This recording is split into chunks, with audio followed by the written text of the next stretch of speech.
यह कहानी एक छोटे से गांव की है जहां लोग अपने दुखों को समझने और सुलझाने के लिए एक पुराना बरगद का पेड़ ढूंढते थे।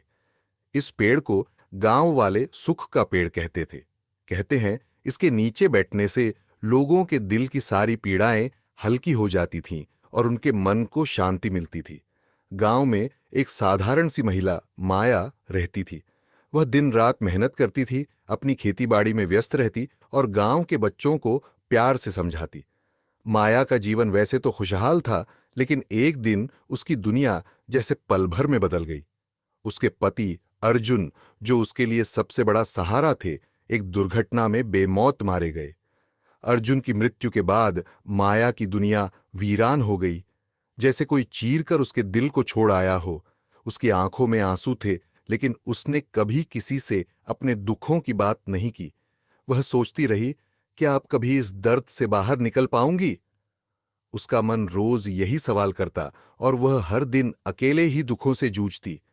लेकिन एक दिन माया ने तय किया कि वह अपने दिल के घावों को किसी से नहीं छुपाएगी।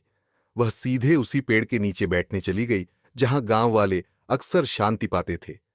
पेड़ के नीचे बैठते ही कुछ अजीब सा महसूस हुआ, जैसे पूरे गांव के दुख उस पेड़ ने अपने भीतर समेट लिए हों और अब उसे वो सब बाहर निकालने की ताकत दे रहा हो।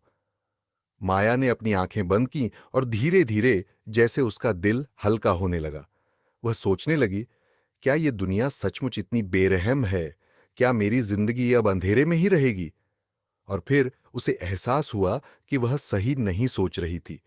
उसने मन ही मन खुद से कहा, अर्जुन अब नहीं है, लेकिन मैं खुद को और इस जीवन को कैसे खो सकती हूं? हर दिन एक नई उम्मीद, एक नई शुरुआत का मौका है। बस उस दिन से माया ने तय किया कि वह अब खुद को सिर्फ अपने दर्द में नहीं खोने देगी। धीरे धीरे उसने अपना आत्मविश्वास फिर से पाया। उसकी मुस्कान वापस आ गई।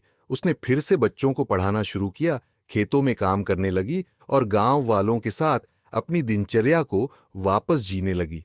उसकी आंखों में फिर से वही चमक आ गई और उसकी मुस्कान ने सबको एक नई उम्मीद दी। गांव में सब लोग ये देख रहे थे कि माया का दर्द कैसे हल्का हो गया। सब लोग हैरान थे। एक दिन माया पेड़ के नीचे बैठी थी और उस समय गांव के बच्चे आए।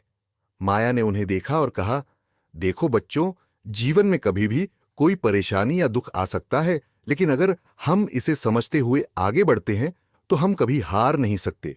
उसने बताया कि जीवन के संघर्ष और खुशियां दोनों एक साथ होते हैं, जैसे दिन और रात। दुख हमें जीवन का असल मतलब समझाता है और सुख हमें उस समझ को अपनाने का मौका देता है। माया ने बच्चों को यह भी सिखाया कि दुख कभी न खत्म होने वाला नहीं होता और हर मुश्किल वक्त के बाद एक नई शुरुआत होती है। गांव में एक दिन जोरदार आंधी आई। बरगद का पेड़ जैसे झूलने लगा। उसके बहुत से पत्ते टूट कर गिर गए। लोग डर गए कि पेड़ अब खत्म हो जाएगा, लेकिन माया ने सभी को समझाया, यह आंधी सिर्फ पेड़ को मजबूत बनाएगी। यह हमें भी सिखाती है कि हर संघर्ष के बाद हम और मजबूत बन सकते हैं। और सचमुच उसी साल के बाद पेड़ और भी हरा भरा हो गया। माया अब गांव में बच्चों को जीवन की असली शिक्षा देने लगी। उसकी बातें सभी के दिलों में बसने लगीं। वह अब गांव वालों के लिए एक प्रेरणा बन चुकी थी। उसकी मुस्कान में एक गहरी शांति थी, जैसे वह जानती हो कि सच्ची ताकत और सुख खुद के भीतर होते हैं। सुख और दुख के बीच का संतुलन ही जीवन का सार है। माया ने एक दिन सबको समझाया, और जब हम हर दर्द और खुशी को खुले दिल से अपनाते हैं, तब हम जीवन का असल आनंद महसूस कर सकते हैं। आज भी जब कोई दुखी होता है तो गांव वाले उसे वही पेड़ दिखाते हैं। कहते हैं, यह पेड़ माया की तरह हर किसी को अपना दर्द छोड़ने और शांति पाने की ताकत देता है। माया ने अपने दर्द को अपने भीतर से बाहर निकाला और दूसरों को भी यह सिखाया कि जीवन की कठिनाइयां सिर्फ हमारी ताकत को और मजबूत करती है। यही था उसका संदेश। कभी भी खुद को कमजोर मत समझो, तुम में वो ताकत है जो हर दर्द से उबर सकती है। और इस तरह माया ने न केवल अपनी जिंदगी को फिर से जिया, बल्कि गांव के सभी लोगों को यह सिखाया कि हर दर्द